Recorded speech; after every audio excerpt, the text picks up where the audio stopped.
All right, welcome back. This is week 10. Is it 10? 10, I think, yeah, 10th episode. And, I actually been pretty excited, looking forward to catching up because you sent me over last week, your doctor's visit. So, how was the experience like for you? I think it was okay. I don't think I was amazed by any of the Wait, who did you see? analysis. Who did you see? Was it a specialist, a normal practitioner, or They're all specialists that I went to see. So my back, I went to see. They actually gave me a surgeon, an orthopedic surgeon, and then on my ankle, they gave me another orthopedic surgeon, or not surgeon. He was an orthopedic specialist. That's all I remember. And then I did my general wellness exam too. The back's interesting. They gave me 4 options when they checked out my back after I gave them my like what's happening to me right now. If I can recall, because I did this on Monday. First option for my back issue was like ibuprofen, Tylenol stuff, and second option was PT. Third option is epidermal, and fourth option is surgery. And the person said I was like kind of like option 2, 3. Like I could be in between those for my back. oh, at first, that's the treatment, but what did they diagnose? What did they say about your back? Is there a bulge, a disc issue? What Well, is I it? also got an X-ray on like my back, and it's like on my L4, L5. It's just a slight disc degenerative disease, or the usual stuff as you age. I mean, it's not usual. You're only 30, man. Yeah, but it's only slight. It's not like major or concerning by any means. Where does this come from? Is this just like, is this genetics? What is it? I don't know. I didn't ask that part. If it was genetics. But they looked at my spine with the X-ray too, and it said there's a slight curve, not like scoliosis, but there's a slight curve, so I don't have like straight back like you do. Slight curve. Okay. Like I don't have a super straight back like you do. Well, I don't have a straight back. It's my lumbar is straight. Yeah. I still have my curve in the top. Um, Man, did you not ask him questions? Like, are you not curious? You just went in there and said, okay, what? Well, some of it, yeah, because I was just like, I just want to know what I can do to do this, rather than find more of like historical aspects of where it could come from. Because I know it's from sports, if anything. I know it's a muscle pain from sports from when I did it 15 years ago. I mean, So it wouldn't be genetic in that case. okay. Is this sciatica, numbness, tingling, muscle No, weakness? What is it? sciatica was what I had before I moved down here, and then I had to go to the hospital for that. Okay. So, what did the X-ray show? Uh, the just slight disc degenerative disease. what does that mean? What does that mean? I'm not. I don't get it. I don't remember. I have to look it up again. Oh my gosh! Do you? I mean, It was on Monday. Today's Sunday. man, you must be like dumb or something. How do you not remember something from Monday that affects your health? It's pretty important. Because to me, it was inconclusive. So I'm waiting for I have an MRI follow up that I'm looking forward to. They took an X-ray and then they need an MRI. I asked for an MRI because my back has never gotten an MRI ever since I've had those injuries and like sciatica. Okay, I don't know how MRI. If it's Because gonna an check. MRI can image like it can see your muscles and nerves. An X-ray is not going to see that. I get it. I get it. But you should go see what I told you last time. Go see osteopathic doctor. And That's a spine specialist. it's more than that. Just to go look it up. It's more of not just the spine. It's everything. The muscles, the nerves, the spine, the bones, and it's not just your back. It's everywhere. Could be your neck. Could be But find a real doctor, like a doctor, a DO, not a practitioner. Mine was That's a like a surgeon. nurse. I So mean, a surgeon's fine, but I think there's a when it comes it to was back, whatever they gave me was first available. like I mean, I'm sure they do a lot of surgeries and all that, and they know blah blah blah. I mean, PT, if you can work real hard to it, I think there's a skepticism that doctors don't think their patients can stick to something, so they prescribe whatever is like the easiest treatment. So that's why they give you option number 3, which is a needle, an injection, Yeah. which is like, okay, those are always the options. Is get an injection, do surgery, but unless your life is like quality of life is super crappy or something, you never do surgery. Generally, you just go PT. You don't need a shot because you're not $1 million sports star that requires you to perform physically, right? I know our father took the shot a long, long time ago, I did too. and it doesn't. It only relieves pain.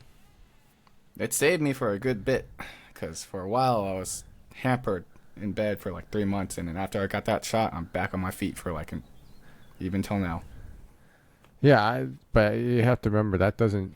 It does. It's like it numbs, right? It numbs the nerve, the pain, so that you can function. I don't remember exactly what type of shot it was now, because now one of my other specialists, they told me it was either like a steroid or it was the numbing one.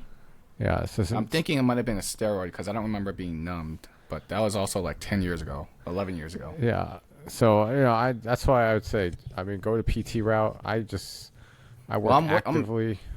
not pulling on the PT yet until I get the MRI. I mean, you don't even need a PT. You just go and work your way through a program, a physical trainer.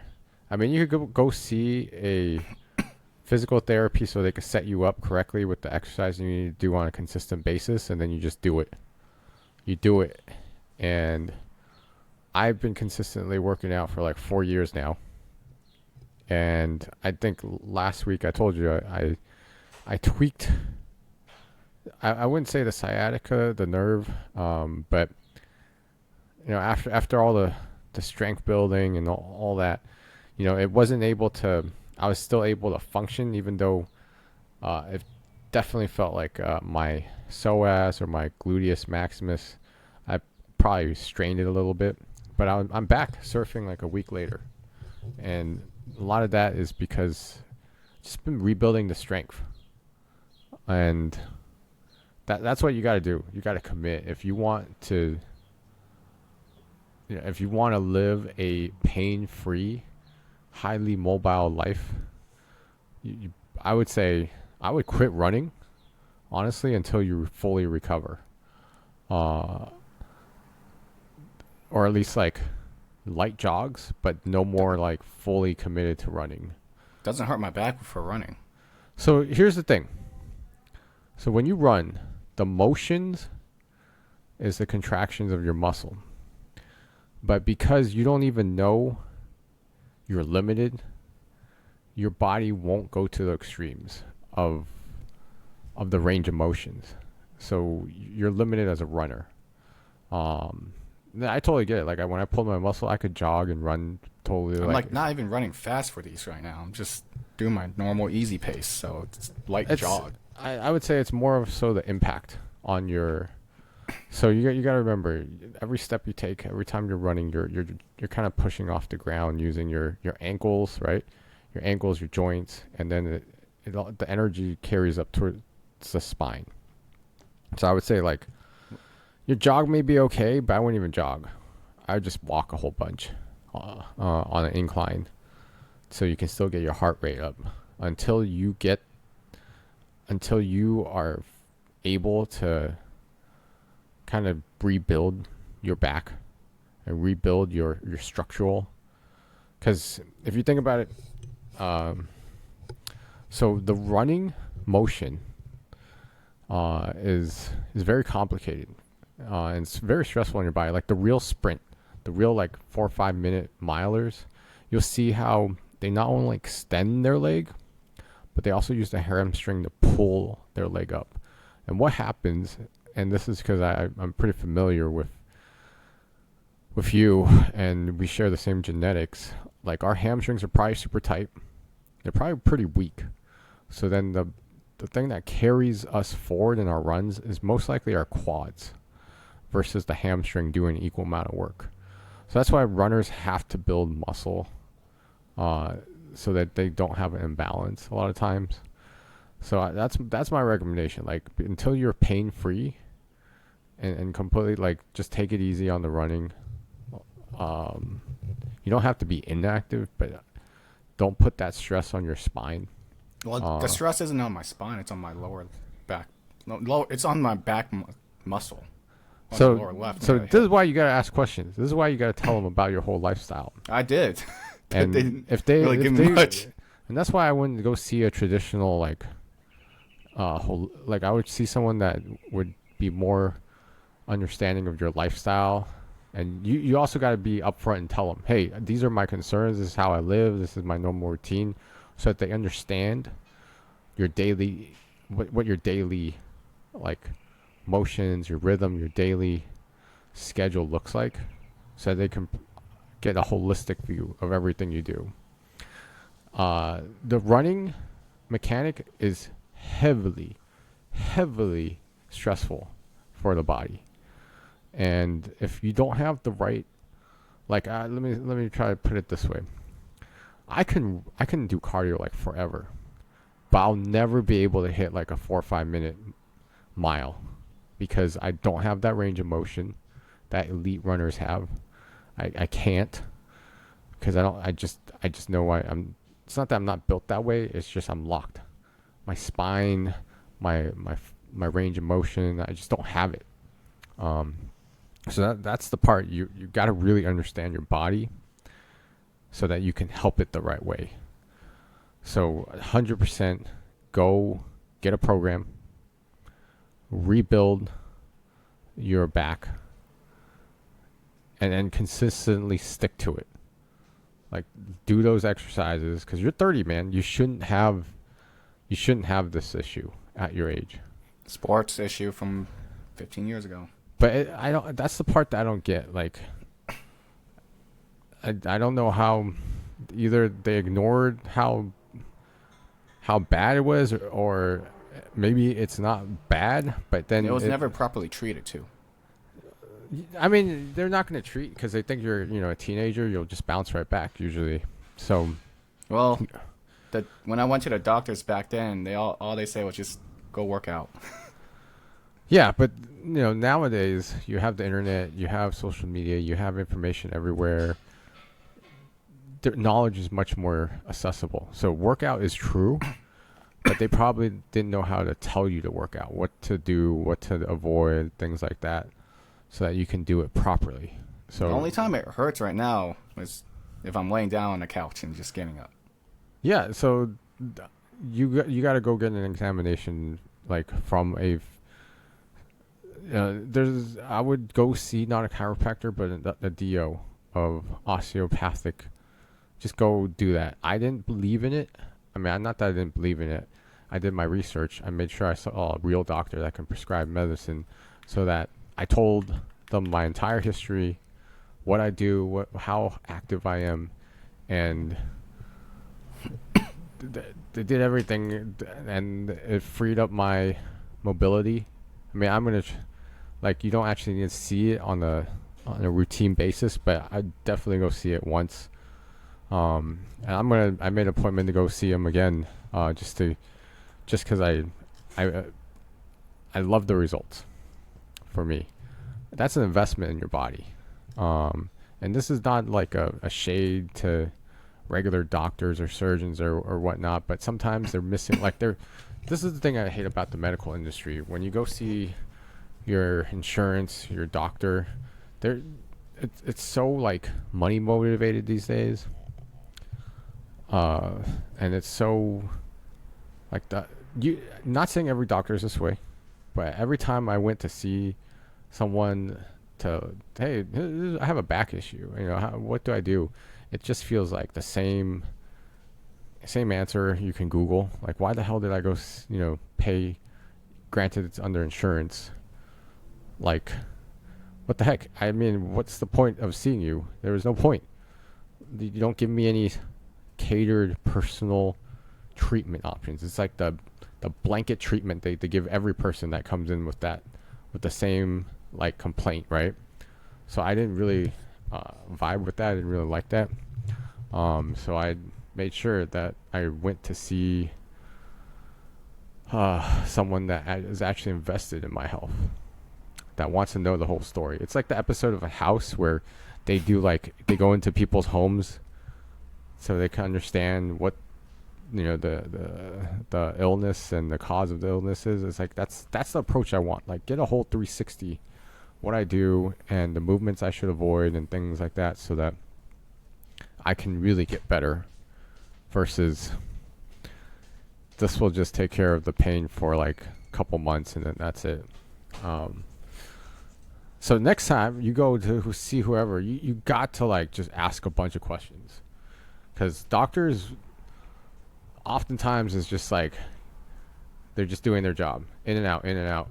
Unless you really press and say everything on your mind, they probably won't address it. They probably won't care, because it's just the nature of American medicine and the whole industry right now. Unless you speak up for yourself, they're not going to ask those questions because they don't even know what to ask a lot of times. So get the most value you can out of your next doctor's visit and really pay attention. I'll have a follow-up with that surgeon on the 29th, so we'll see. 29th, that's like 2 weeks. I mean, my MRI is next week, so... Okay, I mean, just like, hopefully it gives you some answers. I've been wanting an MRI for like years now, like decade almost. I don't think you need an MRI because it's such a common... Well, not the muscle part, but my sciatica from before. I mean, it'll tell you certain things. Because my ankle still goes numb. My foot still goes numb every so often when I run. Which side? The one that was affected by sciatica. Which is the left? Right. Your right side of your body is affected by sciatica? My right leg used to be affected. But sciatica, isn't that on the left side of your body? That's the nerve on the left side. Right? I don't know. I felt it on my right side before, and it was my right leg. That's all I can say. Does it run both sides? I don't remember. Oh, there are two nerves. Yeah. And I just have some lingering issues from that, possibly, is what the ankle specialist said.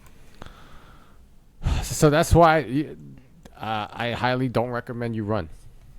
Like, if you have ankle issues, you shouldn't be running. Well, he said the ankle issues is because my ankles are really tight, which is leading to tight calves too. Yeah, so he recommended me some exercise I can do to loosen it up. I mean, it's also because I have extremely flat feet, so he recommended me to get some insoles for running. You have flat feet? Yep. Took an X-ray on my foot too. You have flat feet? What the frick? Yeah. That's crazy. So you might have flat feet too. I don't have flat feet. At least I know that much. Like, you have flat feet when you step on the ground and you see a... Yeah, that's what I thought before. I thought, okay, it doesn't look a flat feet because there's like a little arc on there. But we took an X-ray and he's like, your foot's flat. Well, we got different genetics in some of these nuances. The only thing that sucks about it is I do roll. I have what is it, supination? Yeah, pronation and over. Yeah, where it's most of the force goes to the outside of my foot versus the inside, or evenly balanced. So there's all these biomechanics that you got to understand. Yeah. So that's why I mean, kudos to you for running all these marathons, but I'm pretty sure you couldn't have run it even if you put your best effort, because of your mechanics are so stuck. It's like think of it like a car running on bad tires or underinflated tires. And like someone else that probably have good tires and well maintained but isn't as good can probably beat you because of just the biomechanics on that ground. If everything was equal. So I highly recommend, like, don't put more pressure on your muscles, because after running, You have to stretch, right? You got to stretch and you got to increase your range of motion. Because think about it, like if your ankles are so locked in, that means that every time you're pressing off the ground, you're not really using your full potential of Yep, every that's step. what they said. It's my ankle that and my tight calves. Yeah. So this is what happens. That whole system. So your ankles, your calves, your hamstrings, and then your lower back, all of that's connected. All of it. How every step that you take, how you stand up, your posture, all of that. So first thing, don't shrimp. Shrimping. What?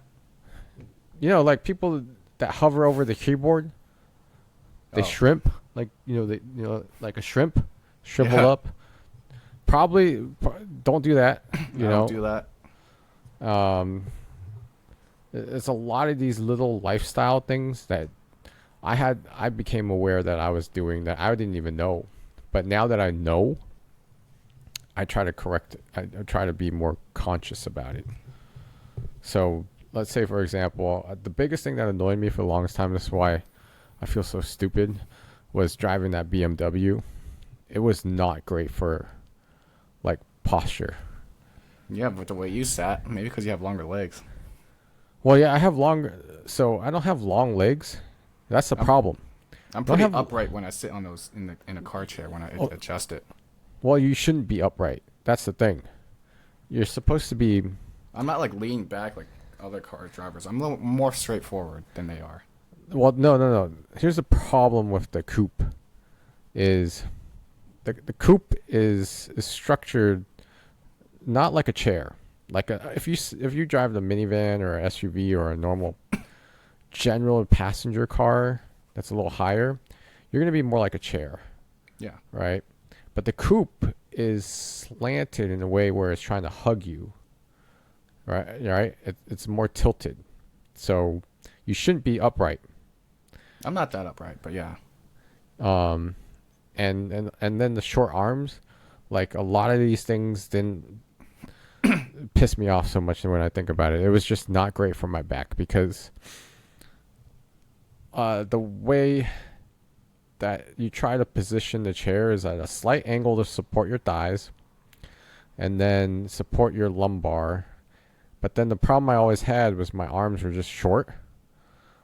Like not proportionate, my legs or whatever, so I could never find the right fit. But then finally I just like my Lexus, I sit more correct because it's not like the chair isn't designed to hug you like a freaking race car. So it works out a lot better. So these things I didn't know. I didn't know until now. When I walk, when I stand, if I have like a tilt in my pelvic, like all this, the hip flexors, all those muscles, super connected, and I'm super tight. Like my range of motion sucks on all of this stuff, right? And I imagine you are even probably Partially tighter. genetics too. Yeah, but if you ever watch, I think you watched the science movie Gattaca in grade school science class. Gattaca, No, we didn't watch that. Ethan Hawke. It's Nope, we didn't watch that. yeah, you probably watch it when you're bored or something. But Yeah. the theme of the movie is like some of it's genetics, some of it is nurture. You can overcome nature in a way if you work really hard at it. Is the message, and I think of that like, yeah, I wasn't born with gifted, genetics or whatever for physical sports and activity, but I'm gonna work damn hard at it so I can get better, and that's my big takeaway. So that's it. That's what I wanted to know and catch up on your doctor's visit. And I was actually hoping to learn something from you, but it looks like you didn't even learn anything from your doctors. Nope. But maybe next. Except for my already tight ankles that I actually knew from my PT like 2 years ago. Yeah, that's why I don't get it. I mean, at least you don't pay. This it looks like you went to all insurance doctors. Yeah, and if I do have to pay for anything, I have my FSA card I can use.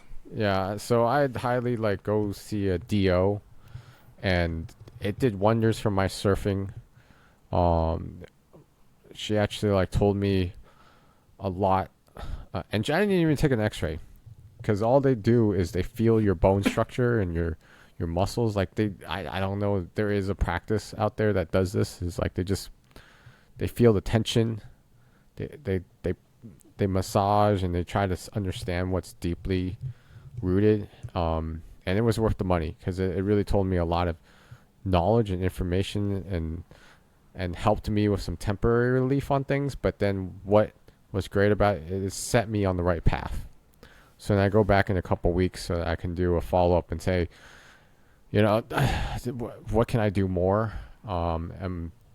And the problem is you don't want to do surgery for your back. You never want to do surgery for your back. I think it's not worth it, especially when you're still young. Yeah, this is not even a spinal surgery either. Well, discs are complicated.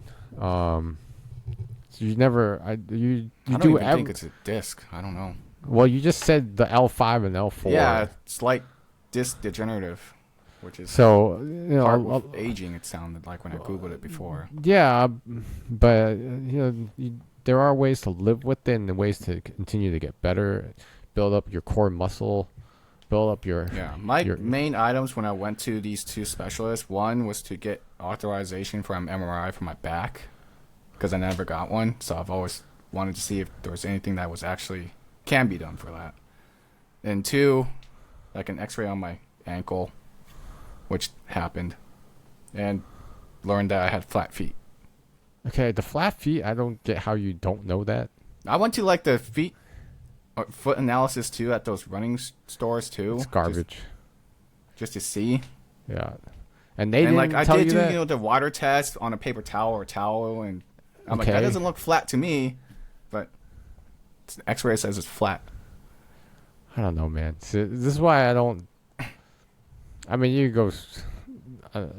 can bring that up, but I don't like those running places because they're trying to sell you something at the end of the day.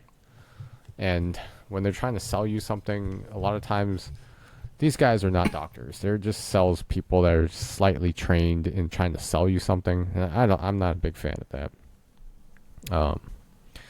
But I hope you learn some more and really dig into your doctor's knowledge. I mean, those guys went to school for however many years, and you're paying them for their services. You should extract as much knowledge and wisdom as possible, and don't be passive about it. I'd be like super aggressive. Like, I want to know everything. I like my ankle specialist more than my back surgeon person. She sounded kind of disinterested. Yeah, that's the problem. Like, they're like, why am I seeing you? It's like they need someone to fill in. Yeah. So she was just like sitting at the computer and was like,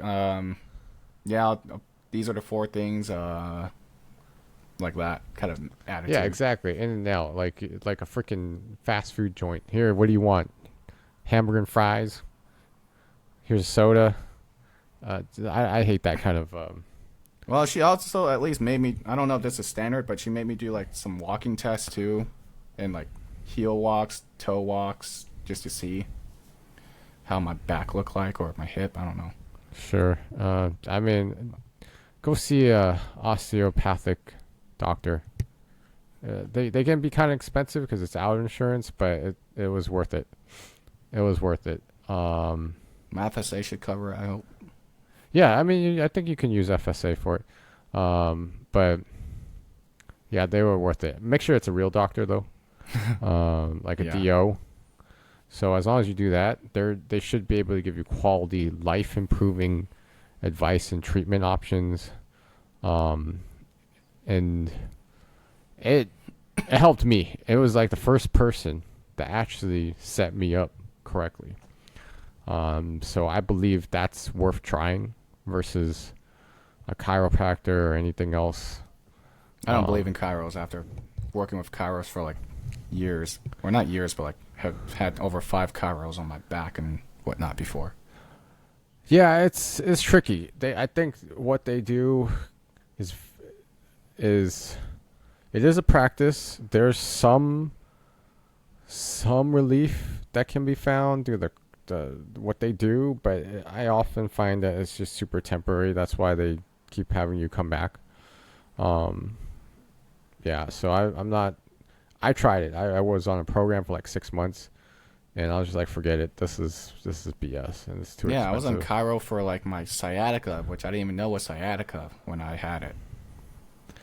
So I had chiro, I had the acupuncture, and I had like the cupping on my back and the electric shock on my back and leg treatments. Those things don't. It's like I don't know what the heck people. Alternative treatments that may be mentally like a placebo effect. I don't know, man. I don't know, but and it never helped me recover until I went to the hospital. it's never going to until number one, you got to commit. If you got a physical program that you got to go through, you got to make sure you do it every day. You got to commit.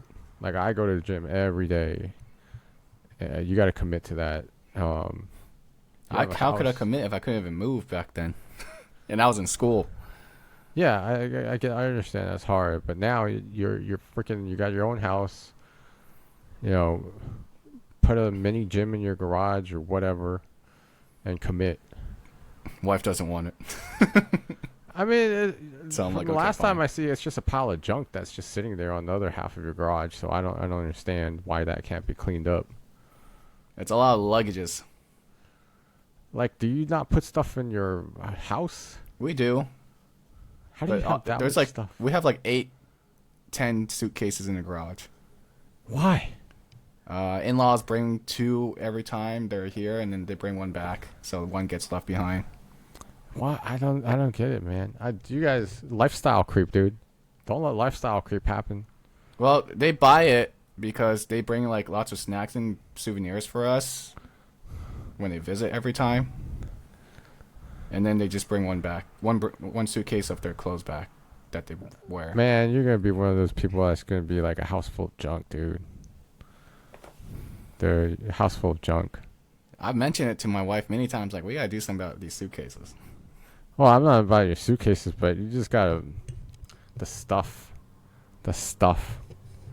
You just be careful, man, because just think of one day you'll realize it, and you'll have to ask yourself, like, I'm paying money to put stuff here. I want this stuff to deliver a certain kind of value in my life, right?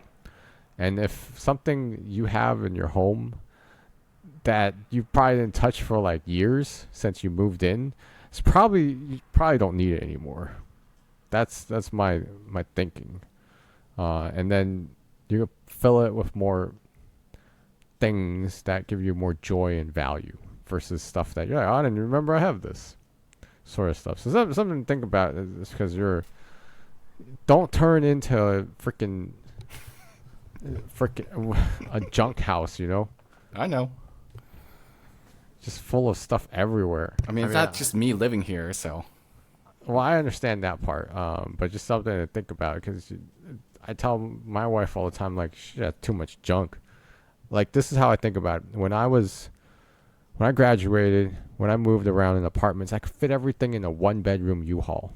Oh, I moved completely in that coupe I had before. Yeah, or like, just like keep it to, well, the coupe's unreasonable at this point. I mean, before I just moved in that. That's all I had.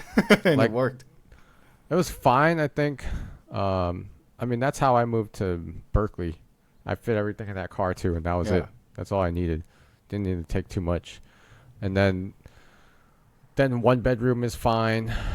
And then this year and last year was when I started downsizing everything. And then I went back to mentality of, I want everything to fit in like a minivan. I want everything I own to fit in a minivan. Granted, my surfboards are large and huge and bulky, but I can strap them on the roof. Otherwise, it's like, I feel like clutter, for me, I can't deal with clutter. Can't live in a rat's nest full of random crap. Gives me like childhood trauma nightmares of parents' home, which is just full of junk, just random junk. Yeah, can't do that. Can't do that. That's too much. Well, for my negative this week, along the lines of doctors, I got my wellness check for the year. Okay. And also got my booster for tetanus. How's that negative? That's not negative, right? Well, the booster part, because why is that negative? After the booster, I was fine, the next day. On Friday, I was completely Yeah, fine. and then it knocked you out. Did it knock you Saturday out? and today, I'm like, oh my god, I am fatigued. I took more naps than I usually do. Like I took 2 naps on Saturday, which is like 2 more than I normally take.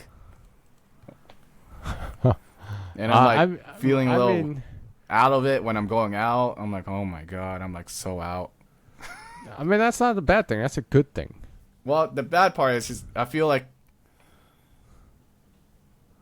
I mentally could have been better for the weekend. I wish the effects Oh were my on a God. weekday. Okay, then you'd be suffering at work. That's fine. That's, I value that's my fine. weekends more. I mean, that's actually kind of funny, but I get it. But it's just part of it's one of those things you just gotta do. I mean, at I least know. you took naps. You just take naps. Just pass out. It's one of those like The nice thing naps. is, I'm also like one of those guys that, or one of those people that like once I'm awake, I don't shut down until the end of the night. Just take the naps. Like it's Don't almost stress about it. hard for me. It's really hard for me to take naps. Your body says, "Hey, just take a nap. Just let it do its thing." My body's like, no, what are you doing wasting time taking a nap? Get up, do something. Yeah, I don't see you waking up at 4 or 3 a.m. I'm up at 5:30. That's doing what? Well, getting up and then making food, getting ready for work and all that. I don't know what kind of food you need to make at 5:30 if that's No, all you're I don't doing. I don't make food at 5:30. I start like my day really starts at like 6 once I get out of bed. I guess so. I guess so. That's my negative. It's just being whammied by the booster. I mean, did you get the COVID shot? That I No, mean, I that didn't get the took me COVID out. shot. I just got the booster. No, I mean like during the pandemic years. Oh, I got like the 2 or 3 shots required, Yeah, I mean, and I was completely fine from them. yeah. See, exactly. I mean, But this it's- booster, what the heck? I mean, I took a day off for one of those COVID shots because I was just like, ugh, just felt like what you're feeling now. And then the next day, I was like, oh, no, the day of it won't hit you. It's usually the next day because then it has time to circulate in your body and do its thing. That's when it knocks you out. I think that's the thing I hate about shots now is like the side effect of being knocked out for a couple of days I mean, or a day. It's not such a bad feeling. It's like, Oh, it feels pretty bad to me. just take it as a rest day and just Can You it have not a happen reason on a to rest. weekend? I didn't realize that. a weekend or week. I mean, it's all the same, man. It's all the same. Eventually, you'll see. Weekdays, weekends, all the same to me. Like I do what I love every day. There's no difference between weekends or weekdays. It's you'll see when you get old enough that days don't. We label them a certain way, but honestly, if you do what you love every day is like a weekend. Stuff I got to do on a weekday is different than a weekend. Well, I mean, doesn't matter. I mean, I think that's the great thing about surf is like Mother Nature doesn't have Monday to Fridays. Things just happen. It just happens. It's I think- humans that have the concept of Monday to Fridays. What also sucks is because like Mother Nature is getting hot now in California. So Yep. And I hate the heat. you moved down there, man. I know, don't- but there's just more things for me to do here. That's why. I mean, there's plenty to do everywhere. The stuff I like doing down here. Yeah, I get that, but there's plenty to do anywhere. Except I would say, as long as you live on the coast, near water, there's lots to do. You're probably in the flyover states is where there's less to do. But if you're on the coast, big cities, there's. I mean, I plenty. got Disneyland, Yeah, but that's only if you're a Disney fan. which I am. That matters, right? If you're not a Disney fan, it doesn't matter if you live next to Disney or not. And if you are a fan, you'll go. You'll go regardless of if you live next to it or not. I mean, it just makes it way easier. It's one of my main motives when I moved down here. Yeah, I mean, I get it. So I understand. that's why I was like, more things for me to do. Yeah, except they priced everybody out. That's what it is. They priced everybody out, and but let me quickly cover my stuff. So my plus is definitely I got back out there to surf the big swell that hit California this week, and it's continuing on to next week. So I'm gonna try to make it out there super early in the morning, like between 6 a.m. 7 a.m. and just surf it once it hits. I think Tuesday is when it peaks, and this is the relation to my whole back thing. Like Saturday, I had a great session, and then I ended up wiping out, and then I think basically what happened was when the wave closed out on me, it overextended and strained my leg. Did it table fold you?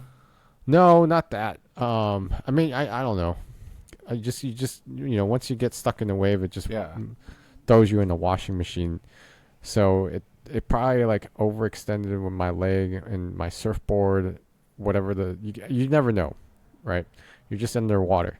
And then working through the week, I actually took 2 rest days. I never take 2 rest days in a week. In fact, I didn't even really, I took 2 real rest days. And I don't usually do that. But that was pretty nice. That's when I realized I should not run. Running just aggravates the muscle and doesn't allow it time to recover. Even though I don't feel pain, and this is where it's deceiving, because the running motion doesn't activate certain muscles, right? Depending on your running motion. Probably through your lifetime, your body has adapted in a way where you can run pain-free, but your body's compensating by using different muscles. You don't know that, right? But I figured out enough for like, okay, this is not adding up. I need to stop it. So I was like, okay, no more running. Just walk a whole bunch on the treadmill on an incline or something. But no more high impact, so that I can surf and recover and surf. That's more important to me than running a 5K or whatever, or running for an hour or jogging for an hour. So just happy to get back out there this weekend and looking forward to next week. And then, I think the only negative was like just not necessarily rehabbing, more like just taking the recovery time. That I had to come to terms was like, it just needed to allow my muscles to recover. That's the hardest Isn't thing. that pretty standard to let yourself have a rest day in normal fitness programs? I do active recovery, so I don't have like I'm at the gym like a part-time person, 4 hours every day, 3-4 hours every day, and even on my rest days I'm there just doing cardio, low impact for these past few years, so I can always do that, and that's why my VO2 and all that is like super elite levels. This is where it really sucks. The only physical category that I just know I suck at is range of motion. And the only way to improve it is there's some structural issues with the spine, with the bones and muscles, right? The structural, the muscular skeletal system that I need. It's like deep issues. Like 40 years of sitting at a desk or standing, all those jobs I had where I just had to stand for hours and hours probably were not great. Because standing for too many hours just locks up your knees. And then your body starts compensating in order to stand that many hours. That's probably why I had a hunch for the longest time. I didn't even know I had a hunch. I didn't know you had a hunch. It's like the hunch where where it's like you're standing, but you're technically, if you look closer, you're kind of hunching forward. You'll see that. You start noticing on people. You'll see it. Just if you look at people in their neck and their spine and how they stand up, like you'll see it. That kind of hunch. Not a hunch like a hunchback. Not quite yet, but if you continue, you'll look like father, a hunchback. Like a lot of old people that have hunchbacks, right? Because they just allow that to keep developing.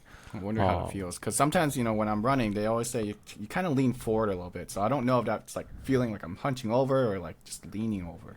You're most likely hunching. You're not leaning forward unless you're running at such a high speed that you're almost sprinting. You would lean forward. But if you're just running, jogging for a marathon, generally you're more upright.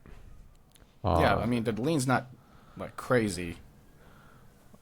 Well, It's just yeah, that's the part you have to get on tape. You have to watch yourself run. yeah. You can't. You gotta watch. And this is why I record myself surfing all the time, so I know which part of the motion that I can be more efficient in, and be better at. And the same for running. Like you got to know, hey, am I overstriding, understriding, I right? had my PT record me before on the treadmill in their lab. I wouldn't trust. They shouldn't do the treadmill tests. That way, they should just have you naturally run on turf or something. Because then, that's the treadmill running for you. It's a little different. Um, but yeah, but I don't think you should be like. I mean, that's when you get really into the details of being an elite runner, where you're aiming for like 5 minute miles consistently, for your marathons. And I don't think you need to go to that level. I don't want to. I think that's overdoing it a bit, unless you're like that's your life. No. It's taking too much time. Well, that's the thing. Well, I can just tell. Do my just like education. Like I could tell. I mean, every time I see you, like if you took your running as seriously at that elite level, you would be like a toothpick. You'd be a toothpick, but somehow you got fat. And I was like, yeah, you're not running as hard as you think you are.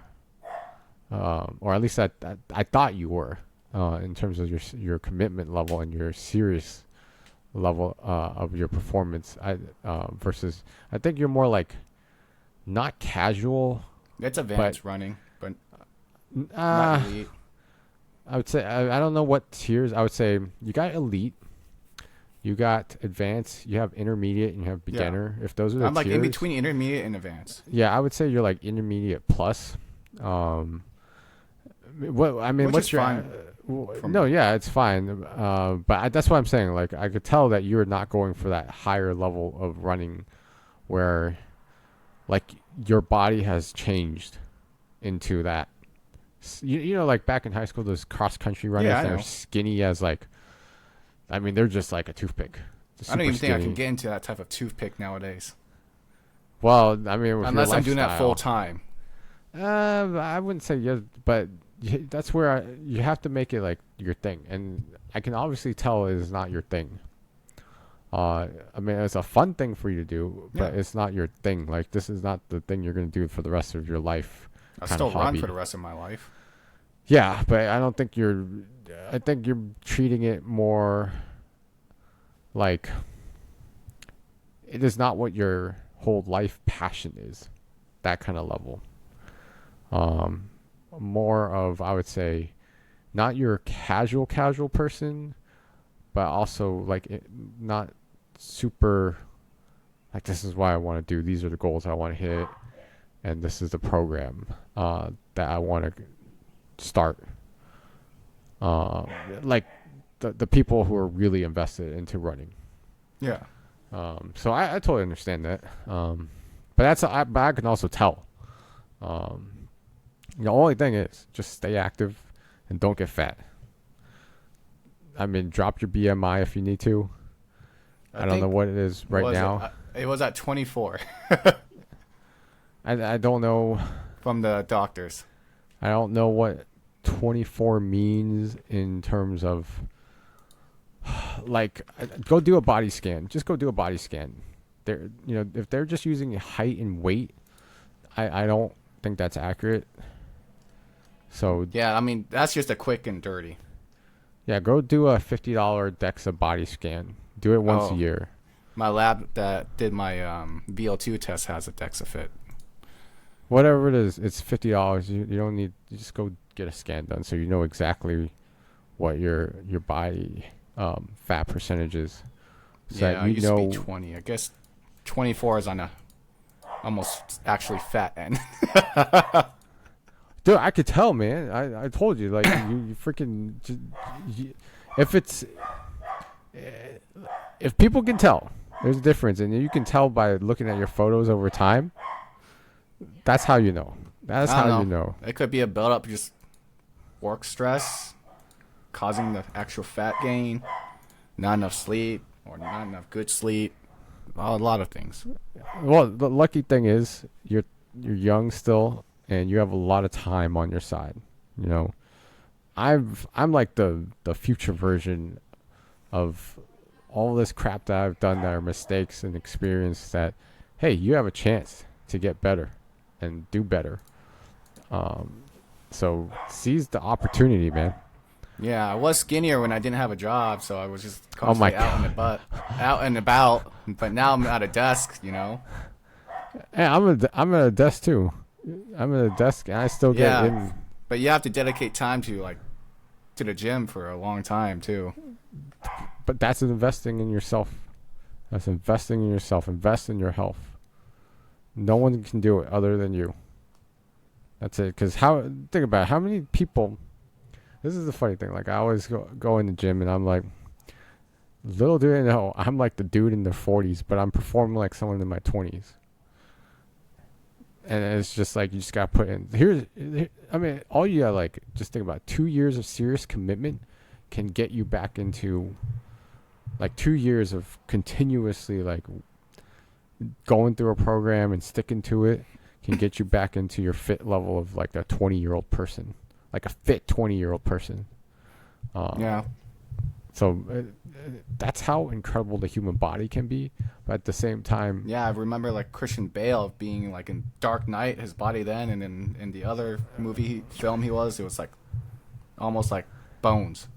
So yeah, I mean, well, actors are a different thing. I wouldn't use them as good examples. well, just to show how the body can transform. Yeah. Oh, totally. I mean, that's incredible. So I always think of it. It can be incredibly amazing, but at the same time, if you don't take care of it, it's going to be crap. So take that as like the big, like whatever conversations that we have. I think as long as you have your health, that's the biggest takeaway you got to have. Invest in your health. Invest in your health so you could live. I wouldn't necessarily a long life because I don't think people should try to live forever, but live well and being able to thrive into your golden years. And that's where I think like 80, I want to be functioning. I want to be functioning at 80. We should just turn to the health and wellness podcast category. Well, I mean, that's just so coincidentally that you went to see the back for your back and ankle, general wellness. This is like my doctor's week. Yeah, and I'm just so active, and then I ended up hurting myself. But I mean, you never know. I mean, next week could be a different thing. Whatever we end up doing, whatever ends up happening in our life. But yeah, that's kind of it for now, for this week. So I look forward to hearing your MRI follow up and what that experience is like. Well, that's gonna be a while yet. Yeah, but at least you'll do it. Yeah, you'll do it, and I don't know what. I feel like it's one of those things that I've always wanted to do, but like because I wasn't on my own insurance plan back then, and I didn't have control of things, it was just like whatever cards fell my way. Yeah, I guess so. Okay, so that's it for now. I'm gonna look forward to an amazing surf weekend. I hope your back is better. Well, I mean, for the most part, it's fine. It's just when I'm on the couch. That doesn't make sense. So figure it out, man. Figure it out. It's like one of those nagging things. Yeah. Figure it out. And then always just stay active. I'm trying to. I wish I had my old work schedule back when they allowed me to be a hybrid. Because before work, I used to run and then make it to my meetings on time. Yeah, I guess. I guess. Now I have to dedicate time to like getting ready for work and everything. And being and commuting too. Well, you just gotta prioritize your time and schedule it out. But that's a topic for another day. So have a good rest of your week, or good start to the rest of your week. I don't know if you have Friday off. What's Friday? Juneteenth? Oh, yeah. No, I don't have that off. Yeah, I don't have that off either. But if you do, or if other people do, I mean, they get a free Friday, I guess, in June. It's a federal holiday, so Yeah, but folks not work there. everybody observes the holiday. Yeah, because companies choose their own holidays. Yep. All right, then. That's it for now. And I'll see you next week. Have a good night. Yep.